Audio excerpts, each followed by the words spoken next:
Alright, hey guys, welcome to another video. We're going to be doing a little install today on the Golf R. I know we have the GTI behind me, and actually guys, before I get this video going, we've done a few cool things to the GTI since you last saw it. It has I definitely did post a video installing that exhaust, but we definitely have to get sound clips down the line. It sounds pretty gnarly, as well as it has a piggyback tune, so we'll do a review on that and kind of my opinion of a piggyback tune.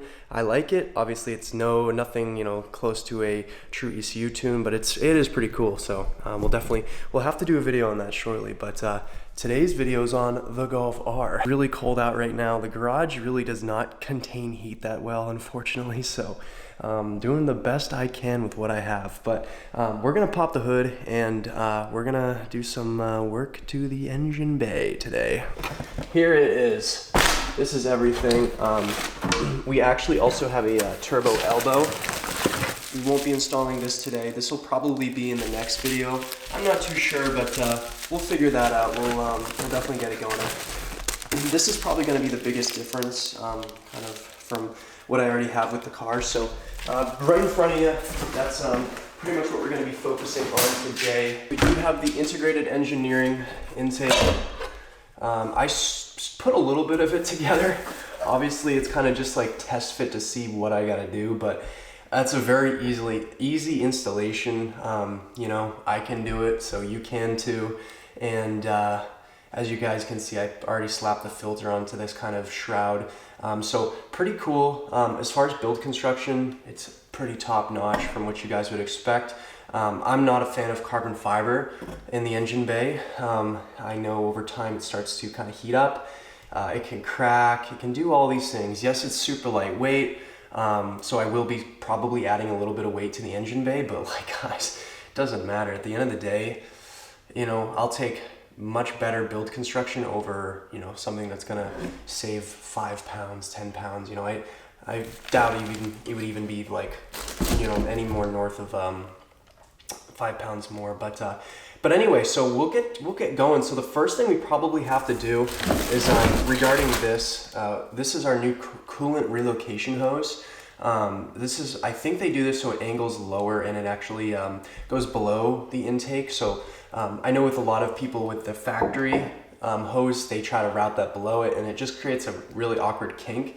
This one has a kind of a natural kink, but when you're kind of like messing with the factory equipment and you sort of bend it the wrong way and you actually do, restrict flow, that's obviously going to cause issues. So this one is pretty much a full relocation hose, and hopefully it's a lot easier than it may seem.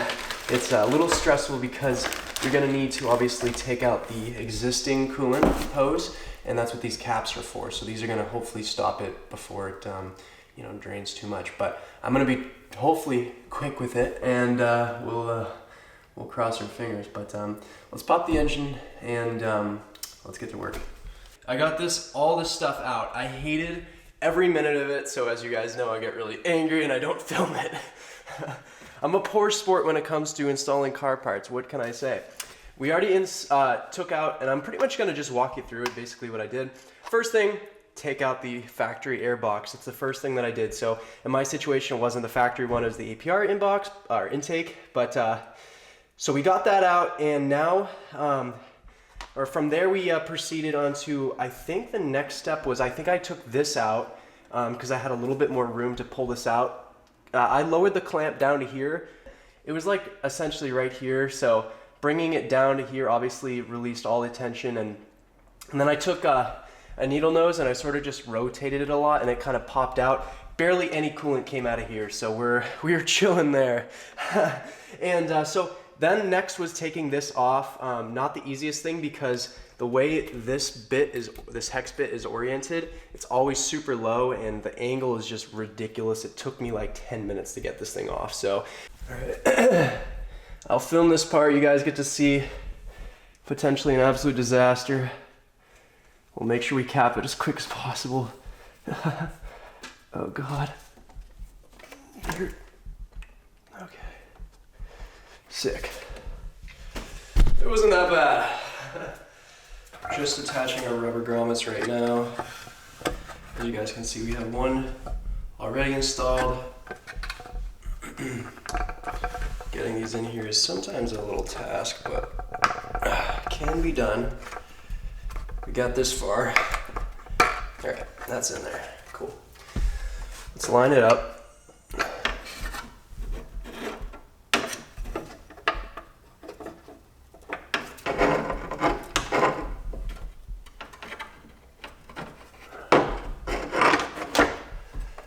All right, and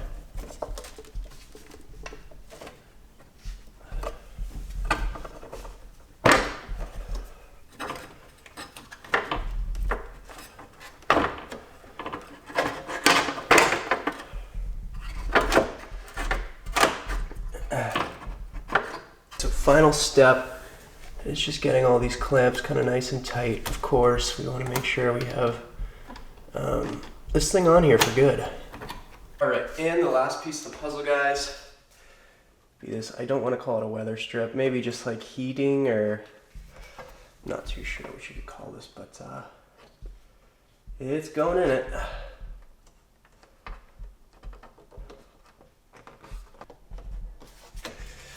And just like that, guys, that is the integrated engineering intake. Holy smokes, that was quite the install, but I'm really happy with the final product. As you guys can see, it's she's on there. As far as build construction, build quality goes, I'm gonna say it's really, really solid. You know, from kind of what my eyes and my feels and everything. It just, you know, everything just feels like top notch. Feels like, you know, the way it should. You know, and fit and function, installation, it's all pretty straightforward. You know, there's some things you should look out for. The coolant line sucks. You know, that's always going to be a pill, but aside from that, it's not terrible, and do recommend it for anyone out there who's looking for a little Saturday, Sunday project. So I think it's time to get this thing on the road and see what it sounds like.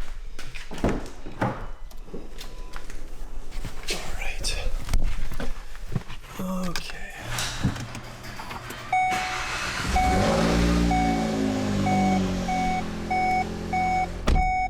No check engine light, good. All right, so as far as kind of noise goes, it's right on par with, I would say, the APR. It's got a different pitch, it's a higher pitch, and I wonder why. I almost wonder that the reason why it's a little bit of a higher pitch from the APR is just because the cone's a little smaller. Now, I'm gonna say overall, I'm really enjoying this this intake. It sounds awesome, and I think I like also the reassuring part that I'm really, you know, when you get this intake, you are replacing everything. I mean, there's really not much left over that's factory as far as the intake system. You get the you still have the elbow, and we will be installing the integrated engineering turbo elbow, so we'll be replacing that shortly. I just wanted to kind of just see what this replacement intake was going to be like, you know, from what I had before, because one of my biggest concerns was this potentially being a little bit too quiet, but it's right on par with what I want as far as noise goes. Oh, there's the Mark 8, guys. Oh, it looks so cool. I do like the Mark 8 GTI a lot. I'm kind of bummed we don't get the Club Sport.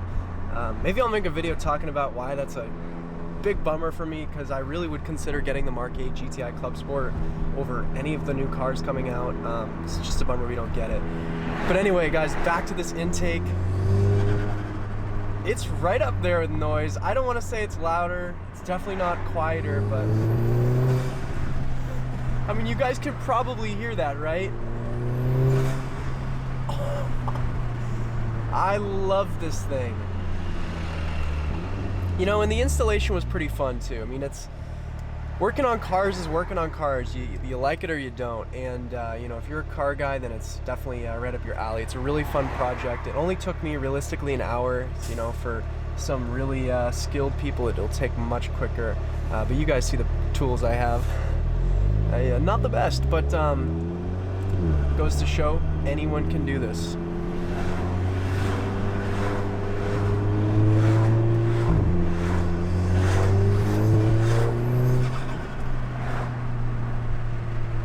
I love this thing. It's a much higher pitch whistle. I do like that.